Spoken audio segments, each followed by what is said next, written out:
Hello guys, welcome back to in the sociology classes.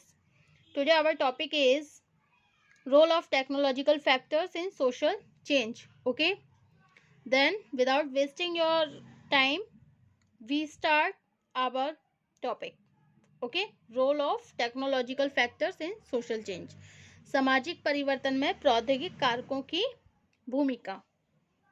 Okay, वर्तमान युग में प्रौद्योगिक कारक सामाजिक परिवर्तन लाने में सबसे अधिक प्रभावशाली सिद्ध हुए हैं.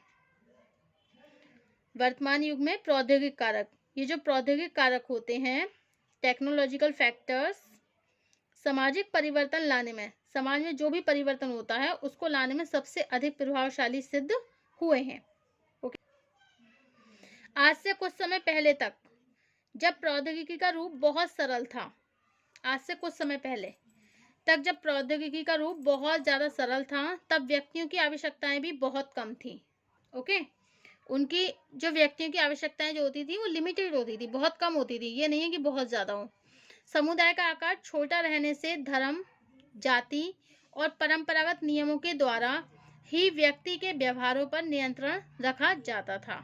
ओके, जैसे जैसे प्रौद्योगिकी में विकास होने लगा, हमारे सामाजिक संबंधों, सांस्कृतिक दशाओं, अर्थव्यवस्था तथा राजनीतिक व्यवस्था में क्रांतिकारी परिवर्तन होने लगे. तो जैसे जैसे हमारे सामाजिक संबंधों में, हमारे जो सोशल रिलेशनशिप है, इसमें जैसे ही कल्चर, ये जो कल्चर डायरेक्शंस हैं एंड और जो इकोनॉमिक सिस्टम है एंड पॉलिटिकल सिस्टम है, इसमें कुछ रिवॉल्यूशनरी चेंजेस होने लगे. ओके, मतलब कुछ क्रांतिकारी परिवर्तन होने लगे. इस तथ्य को विभिन्न प्रौद्योगिक कारकों के प्रभाव से, इस तथ्य को विभिन्न प्रौद्योगिक कारकों के प्रभाव से उत्पन्न होने वाले सामाजिक परिवर्तनों के आधार पर हम बहुत ही ईजिली इसको डिफाइन कर सकते हैं, बहुत ही ईजिली हम इसको समझ सकते हैं. ओके, तो वर्तमान युग में क्या है, ये जो प्रौद्योगिक कारक हैं, जो भी टेक्नोलॉजिकल फैक्टर्स हैं और सामाजिक परिवर्तन, जो भी सोशल चेंजेस होते हैं, वो सब लाने में वर्तमान युग में जो प्रौद्योगिक कारक हैं, तो ये जो टेक्नोलॉजिकल फैक्टर्स हैं, सोशल चेंजेस को लाने में बहुत ज़्यादा प्रभावशाली सिद्ध हुए हैं. ओके, आज से कुछ समय पहले जब प्रौद्योगिकी का रूप बहुत ज़्यादा सरल था, तब व्यक्तियों की आवश्यकताएं बहुत लिमिटेड थी. समुदाय का आकार भी छोटा रहने से धर्म, जाति और परंपरागत नियमों के द्वारा व्यक्ति के व्यवहारों पर नियंत्रण रखा जाता था. जैसे जैसे प्रौद्योगिकी में विकास होने लगा, हमारे सामाजिक संबंधों, सांस्कृतिक दशाओं, अर्थव्यवस्था तथा राजनीतिक व्यवस्था में क्रांतिकारी परिवर्तन होने लगे, और इस तथ्य को विभिन्न प्रौद्योगिकी कारकों के प्रभाव से उत्पन्न होने वाले सामाजिक परिवर्तनों के आधार पर सरलतापूर्वक समझा जा सकता है. ओके, तो ये क्या है, role of the technological factors in sociological change. First heading है हमारा यंत्रीकरण तथा सामाजिक परिवर्तन. यंत्रीकरण तथा सामाजिक परिवर्तन, mechanisations and social change. Okay, mechanisations and social change, यंत्रीकरण और सामाजिक परिवर्तन. यंत्रीकरण का तात्पर्य क्या होता है, मीन्स ऑफ द मैकेनाइजेशंस, मशीनों के अधिकाधिक उपयोग के द्वारा मानवीय आवश्यकताओं की पूर्ति होना है. यह यंत्रीकरण ही वर्तमान युग में सर्वप्रथम प्रौद्योगिक कारक है, जिसे सामाजिक परिवर्तन के लिए सबसे अधिक उत्तरदायी माना जाता है. यंत्रीकरण का आरंभ पहिए के आविष्कार, भाप की शक्ति के उपयोग तथा बेतार के तार के ज्ञान से हुआ. आज इन्हीं से संबंधित इतने विकसित आविष्कार हो चुके हैं जिन्होंने मानव जीवन में व्यापक परिवर्तन उत्पन्न कर दिए हैं.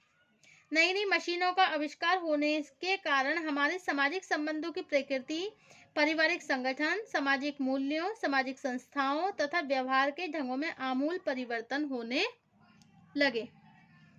ओके, सर्वप्रथम मशीनीकरण के फलस्वरूप बड़ी मात्रा में उत्पादन होने से लाभ की प्रवृत्ति को भी प्रोत्साहन मिला. किसे प्रोत्साहन मिला, लाभ की प्रवृत्ति को. ओके, और क्या हुआ, इससे हस्तशिल्प, जो हाथों की जो कला होती है, जो हैंडक्राफ्ट वगैरह होता है, ये सब सामूहिक जीवन का महत्व क्या होने लगा, मतलब इससे हस्तशिल्प, जैसे मशीनों का प्रयोग बढ़ता गया, इससे हस्तशिल्प और सामूहिक जीवन का महत्व कम हो गया। जीवन के सभी क्षेत्रों में प्रतियोगिताएं बढ़ने से आर्थिक वर्गों का निर्माण हुआ और समाज में नई वर्ग व्यवस्था ने व्यक्तियों के पारस्परिक संबंधों की प्रकृति को भी बदल दिया। ओके, दूसरी तरफ सेकेंड टाइप हम ये देख सकते हैं कि स्त्रियों में जागरूकता उत्पन्न होने से मशीनीकरण का प्रत्यक्ष योगदान है।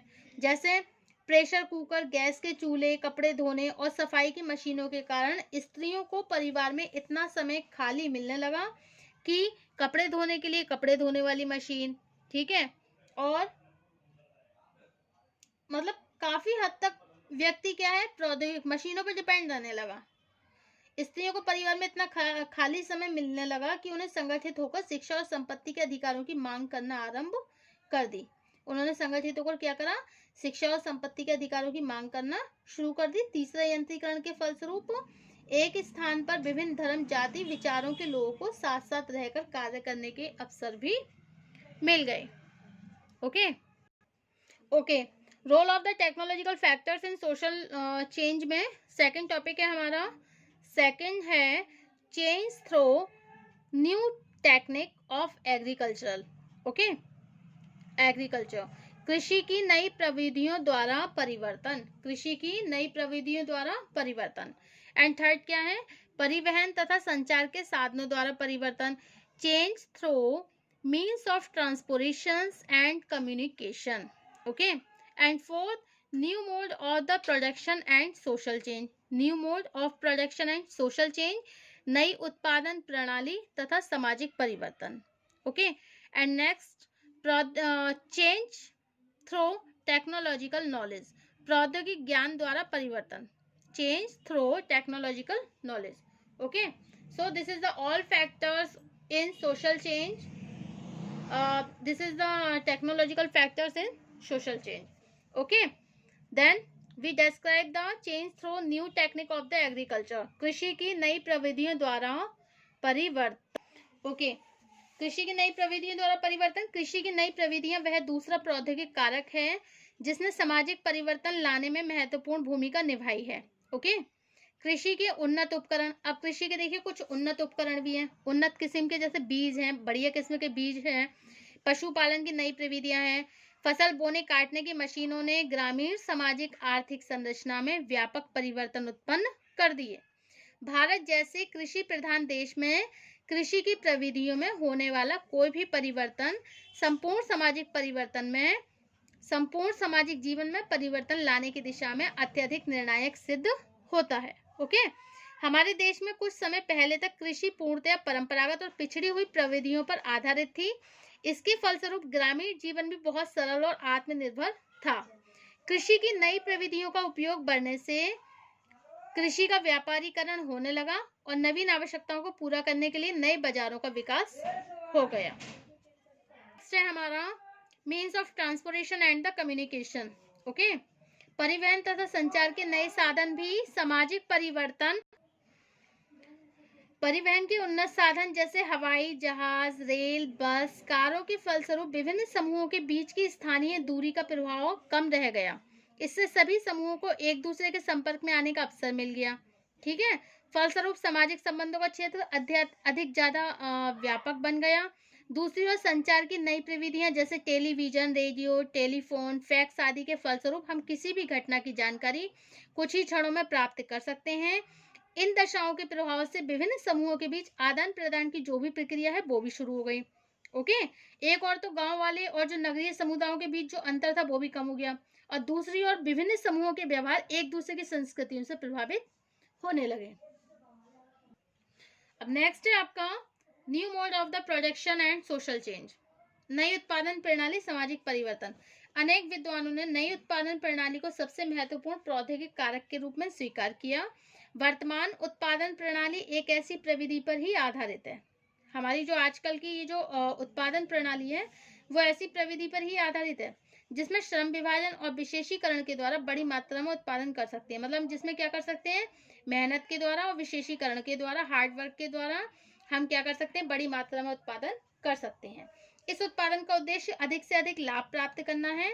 नवीन उत्पादन प्रणाली के फलस्वरूप बड़े बड़े व्यापारिक संघों की स्थापना हुई, कारखानों में हजारों श्रमिकों के साथ कार्य करना शुरू हो गया।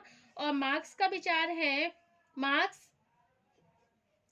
says here about the new mode of the production and the social change कि उत्पादन प्रणाली में परिवर्तन होने से उद्योगपतियों और श्रमिकों के आर्थिक संबंधों में नए प्रतिमान भी विकसित हुए। ओके, अब नेक्स्ट है आपका प्रौद्योगिक ज्ञान द्वारा परिवर्तन, change through technological knowledge. Okay, according to the LaPiere says here about the change through technological knowledge, प्रौद्योगिकी का तात्पर्य केवल मशीनों के आविष्कार से नहीं है। ओके, इसका संबंध किससे, उस नवीन ज्ञान से है जो आवश्यकताओं को पूरा करते हैं। यही प्रौद्योगिक ज्ञान वह कारक है जिसने सामाजिक परिवर्तन लाने में एक महत्वपूर्ण भूमिका निभाई है।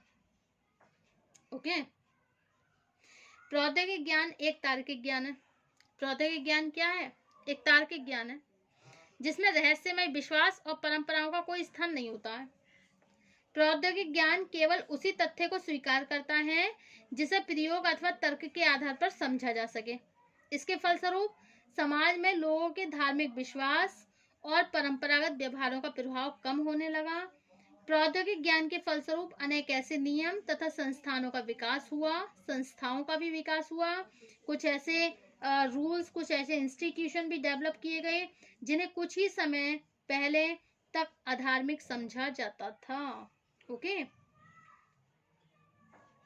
Now at the end we can say that उपयुक्त विवेचन से यह स्पष्ट होता है अब कि विभिन्न प्रौद्योगिक कारकों ने समाज में अच्छे और बुरे दोनों प्रकार के परिवर्तन उत्पन्न करके हमारे सामाजिक संबंधों तथा सामाजिक संरचना को प्रभावित किया। ओके, एक और प्रौद्योगिक कारकों ने विशेषीकरण, श्रम विभाजन, तार्किकता, उच्च जीवन स्तर, सामाजिक गतिशीलता तथा नगरीकरण को प्रोत्साहन दिया और बहुत सारे लाभ प्रदान किए। और दूसरी ओर इसमें प्रतिस्पर्धा, व्यक्तिवादिता, पारिवारिक तनाव, अपराधों में वृद्धि करके हमारे सामाजिक जीवन को प्रतिकूल रूप से भी प्रभावित कर दिया। यह सभी दशाएं सामाजिक परिवर्तन में प्रौद्योगिक कारकों की भूमिका को स्पष्ट करती हैं। So this is the all discussions of the role of technological factors in social change. Thank you for watching my YouTube channel. And now the next topic होगा हमारा समाज पर प्रौद्योगिकी के प्रभाव, effect of technology on society. Thank you.